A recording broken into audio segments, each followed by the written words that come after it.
24 hours inside Leavenworth. The prison that trained America's hardest criminals. They called it the University of Crime. A place where men entered as thieves and walked out as masterminds. But no one ever truly left Leavenworth, because its walls weren't just made of stone. They were made of memories, and ghosts of the men it broke. The dawn light over eastern Kansas hits Leavenworth like a blade. At 6 a.m., the sky glows orange against walls of gray limestone, walls so thick they've held the echo of every shout, every riot, every last breath since 1906. This is no ordinary prison. It's an institution so old that it predates the modern federal justice system itself. And inside these walls, men live by rules that aren't written in any law book. As the gates rumble open for the morning count, a metallic voice crackles through the PA system. Count time. Count time. All movement ceases. The sound bounces off cell tiers like a gunshot. 2,000 men freeze mid-motion. They stand in silence, hands at their sides, eyes forward. In Leavenworth, hesitation can mean a write-up, or worse, attention you don't want. The legacy of stone and steel. According to the U.S. Bureau of Prisons records, Leavenworth was built after the turn of the 20th century to house the most notorious offenders in federal custody. It was a symbol of control, and a warning. Break the law, and this is where you'll rot. But what the public didn't see was how quickly the inmates took that warning and turned it into something else, a school. A criminal curriculum with its own hierarchy, its own professors, and its own code of ethics, if you could call it that. In the early days, reports show that Leavenworth housed future legends of organized crime, men connected to Prohibition-era bootlegging, bank heists, and political corruption. Some of them would one day build entire empires after walking out of these gates.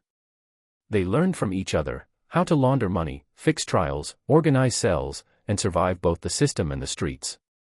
A former warden, quoted in a 1960 Justice Department review, called it the Harvard of the underworld. The 24-hour cycle begins. Inside cell block C, the day starts the same way it has for decades, with the clang of steel on steel. Stand for count. A man in his 40s, tattoos snaking up his neck, rises slowly from his bunk. He's a composite of many real inmates recorded in court filings and interviews over the years, a career robber who has spent half his life in federal custody. His name, for our purposes, is Marcus Kane, not his real name, but his story echoes hundreds like it. He wakes to the smell of bleach and stale bread. The lights never fully go out in Leavenworth, only dim. It messes with your sense of time, of sleep, of reality itself. Every hour feels like the same hour, a former inmate once told a Kansas City Star reporter. That's how the place breaks you. Routine as control. After count, the doors slide open for breakfast, a metal tray of oatmeal, powdered milk, and a slice of bread that could double as a weapon. Men file into the mess hall in single file, shoulders brushing against century-old brick. No one talks loudly. No one laughs. Every move is calculated. The officers at the front of the room don't need to shout. They just watch, hands resting on their batons, eyes sweeping the crowd. The power in Leavenworth isn't loud. It's quiet. Patient. Predatory. But there's another layer to this control, the inmate hierarchy. According to federal investigation transcripts from the 1990s, Leavenworth was home to powerful groups that operated almost like governments within the walls. Each block had its own leader, its own rules, and its own economy, from contraband cigarettes to smuggled cell phones. A man could rise fast in this system if he was smart, ruthless, and most importantly, trusted.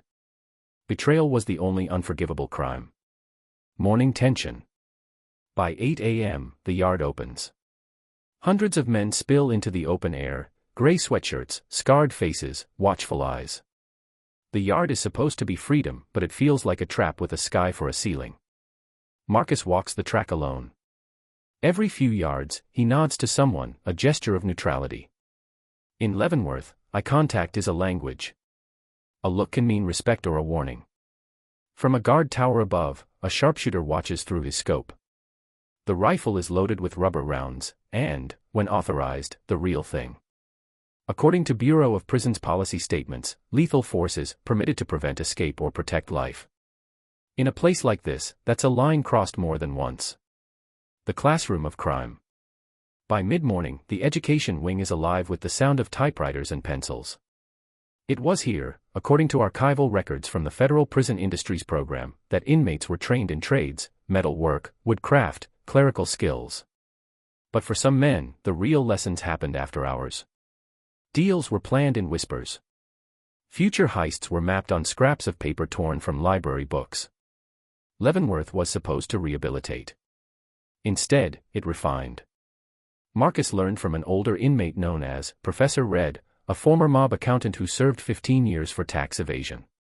He taught Marcus the art of moving money without touching it, of sending orders without writing them down. He was like a ghost with a ledger, Marcus would later recall. This passing of knowledge, criminal mentorship, is why Leavenworth earned its dark nickname. It didn't just contain crime.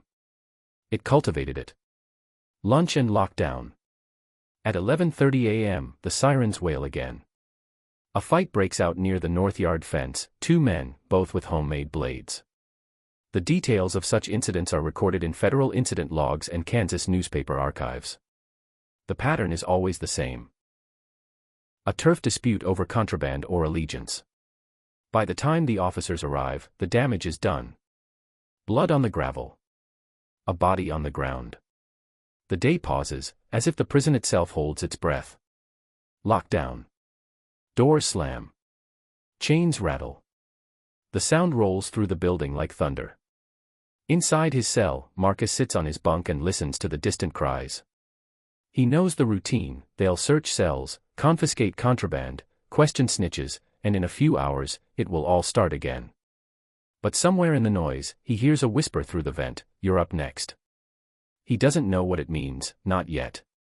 But in Leavenworth, every warning comes true sooner or later. The rules of survival. In Leavenworth, survival isn't about strength. It's about knowing when to stay silent, and when to strike first. The afternoon sun cuts through the narrow windows of cell block C, painting thin slashes of gold across cold concrete. The air smells like bleach, sweat, and old steel, the scent of time itself. The lockdown has lifted, but the tension hasn't. Men move slower, quieter. Eyes flicker from door to door, searching for who didn't return from the yard. Inside his cell, Marcus Kane watches the light crawl up the wall like a slow countdown. He's been through this before. The aftermath of a stabbing always feels the same. The silence is too clean. The air too still. It's the kind of calm that warns you something worse is coming. A voice echoes from the corridor. Tier 2, movement. The steel doors slide open one by one. The sound is mechanical, final, like the loading of a weapon.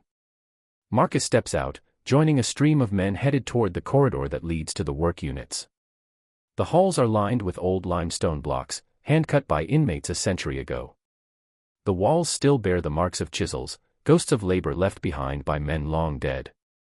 Every inch of this place carries history, and none of it is peaceful. The law of the blocks.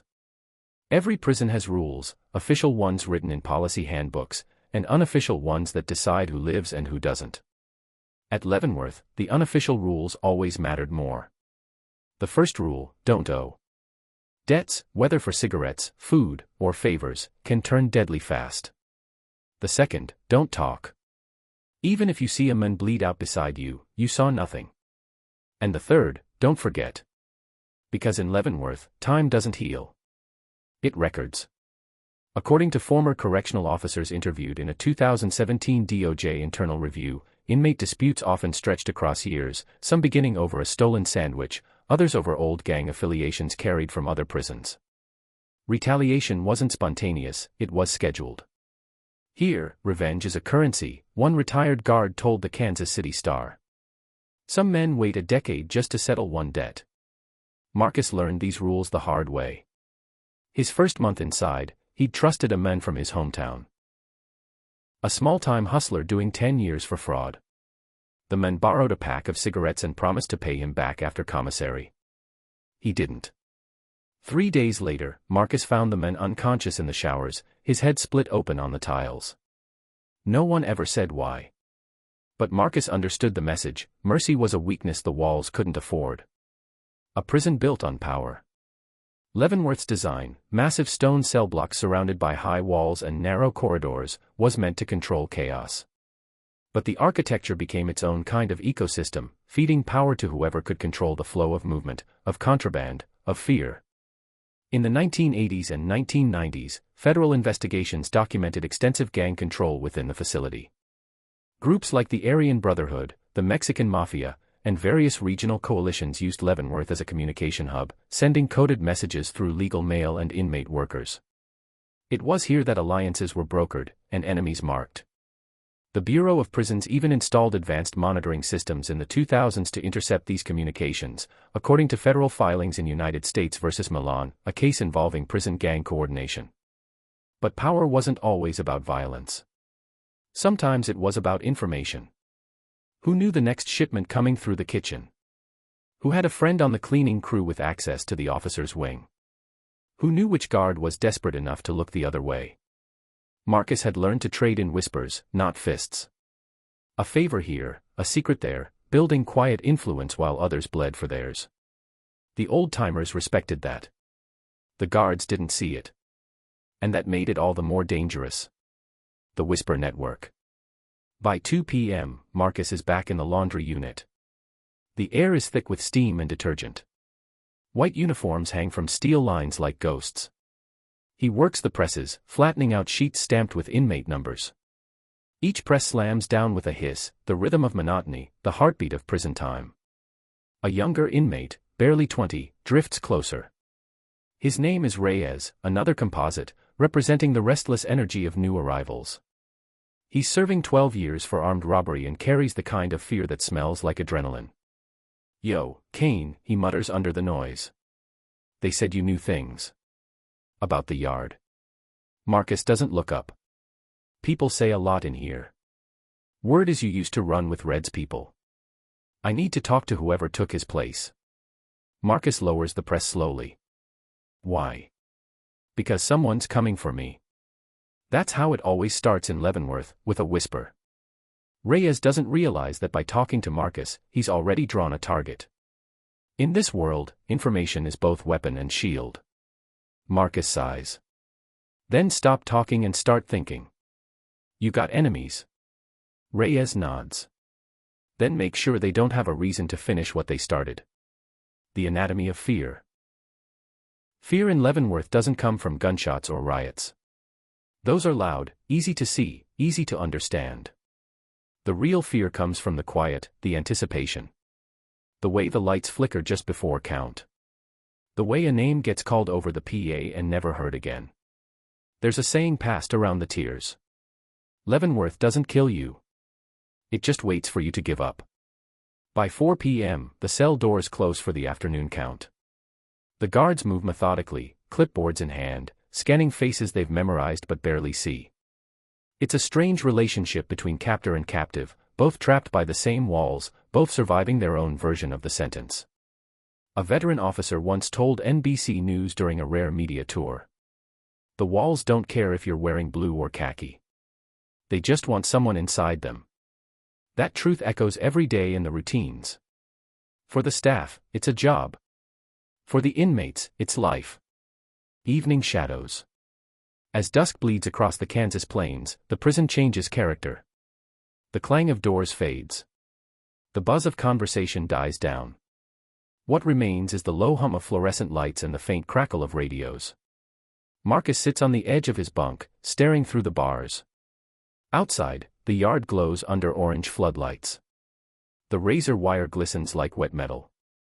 In the cell across the hall, an older inmate plays cards with himself, flipping each one with slow, deliberate precision. Somewhere down the tier, someone hums a tune, off-key, haunting. It's a song about freedom. Marcus's thoughts drift. He remembers his first arrest, his first night in county jail, how the fear then felt sharp, electric. Now, after years in Leavenworth, it feels dull, heavy, constant. He's not scared of dying here. He's scared of becoming part of the walls, another story that fades into the limestone. The chain of command. As the lights dim for evening lockdown, Marcus hears a soft knock on the wall, 2 taps, pause, then 1. It's a code. He leans close to the vent. A raspy voice on the other side whispers, "Orders came down. Tomorrow. North Yard. Be ready." His pulse slows. He knows that tone, calm, final. Someone has decided that a message needs to be sent. And someone will bleed to make it clear. He lies back, staring at the ceiling. The hum of the lights above mixes with the faint rhythm of distant footsteps. Sleep doesn't come easy in Leavenworth. When it does, it feels more like surrender than rest. Tomorrow, the cycle starts again: breakfast, work, count, survival. But tomorrow won't be another ordinary day. Because in Leavenworth, every 24 hours is a test, and every sunrise hides a secret. The blood hour. In Leavenworth, nothing just happens. Every act of violence is a message. And someone always has to deliver it. The morning arrives heavy and gray, a Kansas sky that feels like concrete. 6 a.m. count rolls out like thunder. Boots echo through the tiers, steel doors slam shut in sequence, and the same mechanical voice booms through the PA. Count time. All inmates, stand by your bunks. Marcus Kane stands still, eyes fixed on the chipped paint of his cell door. He doesn't move until the footsteps fade. He's been waiting for this morning since the whisper came through the vent last night, North Yard. Be ready. He knows what that means. Somewhere in the yard, someone is marked. Someone won't make it to dinner. And whether he likes it or not, he's part of it now. The ritual of violence. In Leavenworth, violence doesn't erupt out of chaos, it's orchestrated. There's a hierarchy, a rhythm, a grim professionalism that would make any military planner shiver. According to Department of Justice inspection records from the late 1990s, every major incident in Leavenworth followed patterns, predictable sequences of retaliation that could be traced back weeks, even months. It wasn't random, it was ritual. Marcus had seen it too many times. It starts with silence. Then whispers. Then a diversion. Then blood. At 8 a.m., the first doors slide open for chow. Inmates shuffle through the mess hall line. The smell of powdered eggs and burnt coffee fills the air. Marcus eats alone, as always, back to the wall, eyes on the exits. A few tables over, he spots Reyes, the young inmate who'd asked for help yesterday. The kid looks restless, glancing around like a man waiting for a storm that hasn't hit yet. Marcus knows that look. He's worn it himself. A name on the list. After breakfast, the units are released to the yard. The sun breaks through just enough to cast long, harsh shadows across the gravel. Hundreds of men flood into the open, moving in groups defined not by friendship, but by affiliation. Every color, every tattoo, every handshake means something. Marcus joins the outer track, blending into the flow. His eyes scan for patterns, who's moving where, who's looking at who. Then he sees it. Near the far fence, a group of 5 men cluster around a bench. Their leader, a broad-shouldered inmate known only as Ruger, locks eyes with him. The message is clear. It's time. Ruger and Marcus had a long-standing understanding, not friendship, not loyalty, but mutual usefulness. If an order came down, Marcus didn't ask questions. He just made sure it was done cleanly. But this time, the target makes him pause. Reyes. The kid. The one who came for help. The same one who now stands alone near the basketball court, pretending to tie his shoes, pretending not to notice 3 men slowly circling behind him. Marcus clenches his jaw. He knows what's coming, the blood hour, as they call it. The brief window between shift changes when guards are distracted and cameras conveniently malfunction. According to federal court testimony in 2016, from a correctional corruption case, certain officers were known to look away during specific times, trading blind eyes for silence or favors. That system still lives in shadows. And today, those shadows are deep. The strike. It happens fast. One of the circling men drops something metallic into his hand, a shank cut from a kitchen tray. Another nods toward the guard tower. No movement. Green light. Marcus's body reacts before his mind does. He steps off the track, heart pounding, boots crunching over gravel. He's not supposed to interfere. But something in him, maybe guilt, maybe instinct, refuses to watch another kid get carved up for someone else's message. Reyes turns just as the first attacker lunges. The blade flashes once, catching sunlight. Marcus crashes into them, shoulder first, sending both sprawling into the dirt. Yells break out. The yard erupts. Get down. Get down. Sirens wail. Towers spin. Guards swarm in with batons drawn. Marcus barely hears the chaos, only the sound of his own heartbeat, the taste of iron in his mouth, the sting of gravel scraping his skin. Reyes is on the ground, bleeding from a cut across his arm but alive. The attackers vanish into the crowd like smoke. Within seconds, the order is restored, guns raised, inmates face down, dust hanging in the air like fog. But everyone knows, this won't end with the sirens. Someone broke protocol. And in Leavenworth, saving a man's life can get you killed faster than taking one. Interrogation. By noon, Marcus is cuffed and dragged into a small, windowless room. A correctional lieutenant sits across from him, clean uniform, clipped tone, cold eyes. On the wall, a camera hums quietly. The officer flips through a folder. Marcus Kane, he says flatly.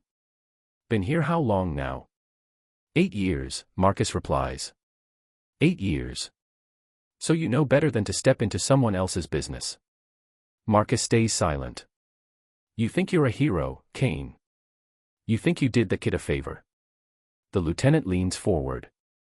You just painted a target on your back. And maybe on mine. There's something strange in his voice, not anger, but exhaustion. Marcus realizes it's not just inmates who live in fear here. The guards do too, of retaliation, of exposure, of their own names ending up in the wrong whisper network. The lieutenant closes the file. You'll be in the hole for now. Maybe it'll keep you breathing a little longer. Marcus doesn't resist as they haul him away. He knows what's next: isolation, darkness, the kind of silence that eats at your sanity. The hole. Leavenworth segregation cells, known as the hole, are relics from another century. Concrete, rusted fixtures, a slit of a window that lets in neither light nor hope. The Bureau of Prisons' 2014 report described them as functionally outdated and psychologically detrimental. That's bureaucratic language for torture by time. Inside his new cell, Marcus sits on the bunk, breathing through the damp air. No sound. No movement. Only his thoughts. He replays the scene in his head, the knife, the blood, the panic, and realizes something deeper. He wasn't supposed to be there. The whole setup was off. It wasn't just Reyes they were targeting. It was him. The whisper last night, be ready. It wasn't a warning. It was bait. Someone higher up had planned this. Someone wanted him removed, quietly, cleanly, in a yard incident. And when he intervened, he ruined the script. The guard's confession. Hours pass, or maybe days. In the hole, time loses its edges. Then, footsteps. The door opens.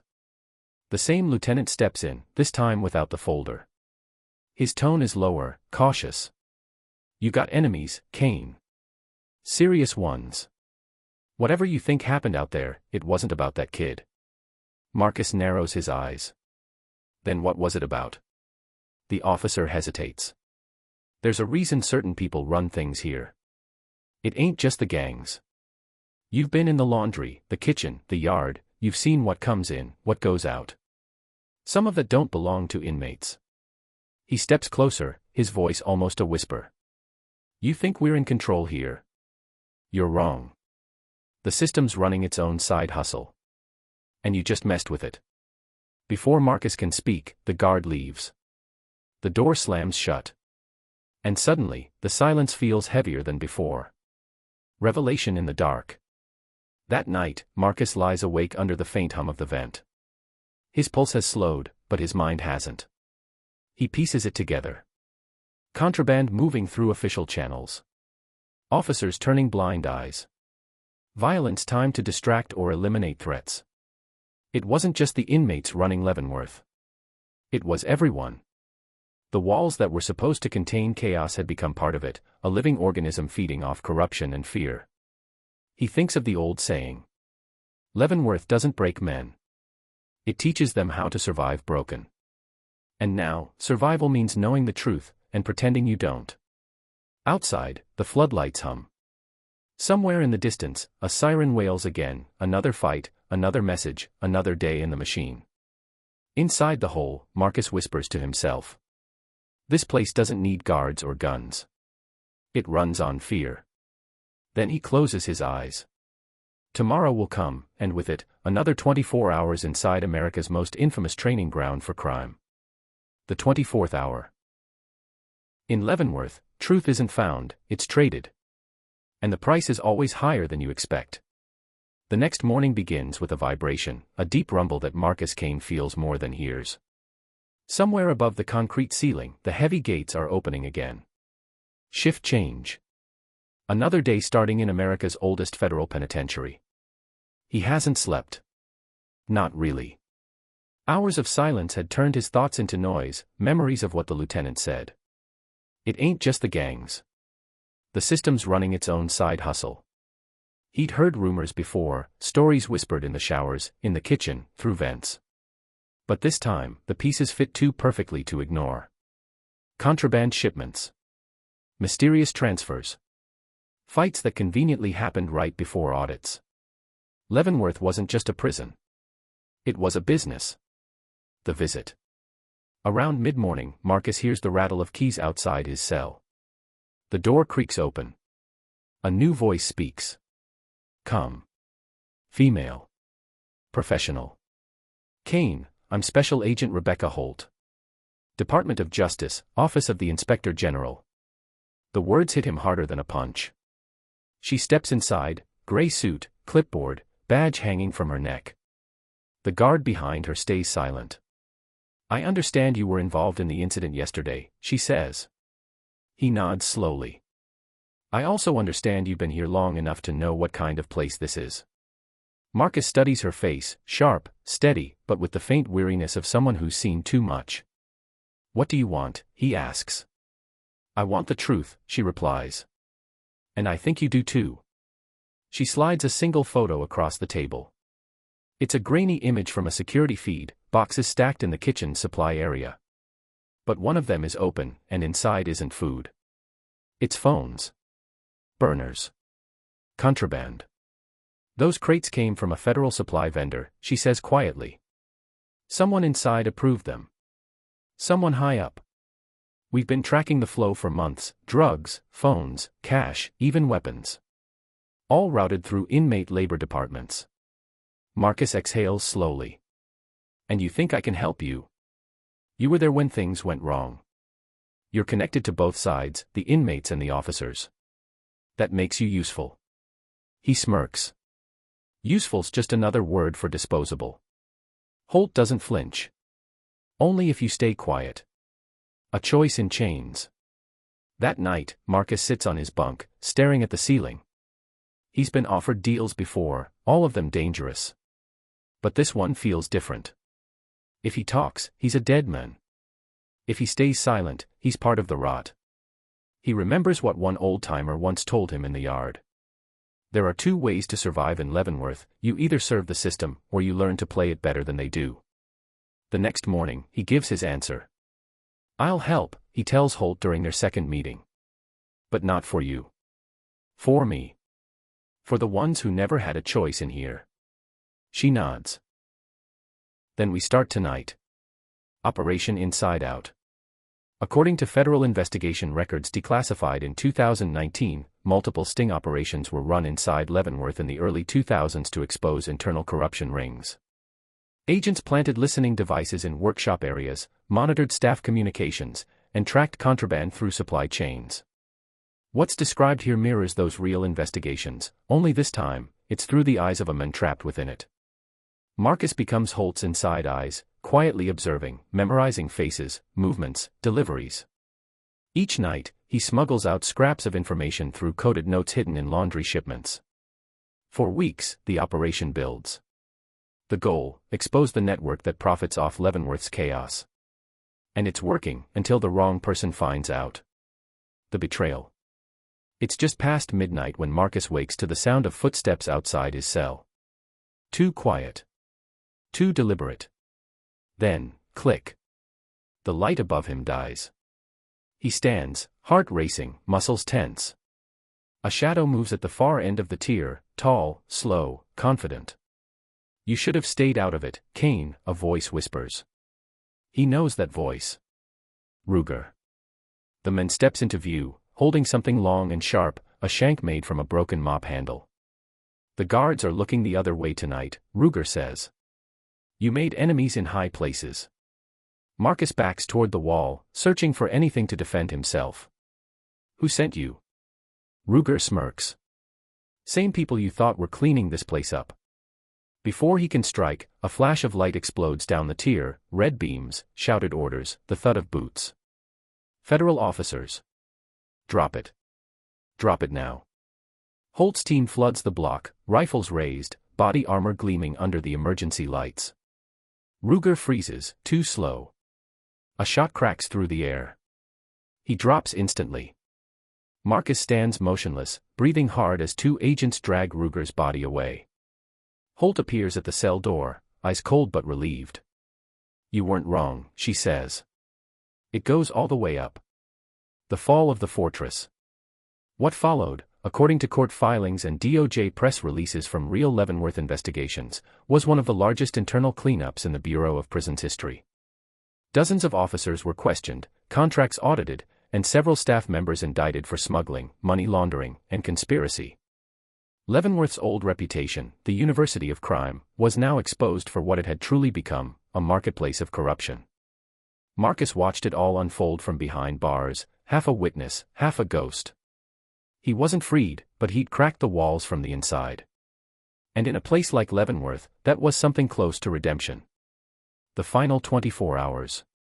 Weeks later, the prison feels different. Cleaner, quieter, but not innocent. A new warden walks the corridors with reporters in tow, promising transparency and reform. The cameras flash. The politicians smile. Marcus sits by the window in the education wing, the same place where Professor Red once taught him how crime worked. Now, he's teaching another inmate how to read. Funny how the system works, a man who learned to survive by breaking rules now teaching others to find words. Outside, the siren blares, 6 a.m. Count time. The cycle begins again. He looks out at the yard and thinks about everything he's seen, the blood, the power, the silence. Leavenworth didn't just train criminals. It trained survivors. And survival, he realizes, is just another word for endurance. Some prisons reform men. Others refine them. But Leavenworth? It remembers them, one 24-hour cycle at a time.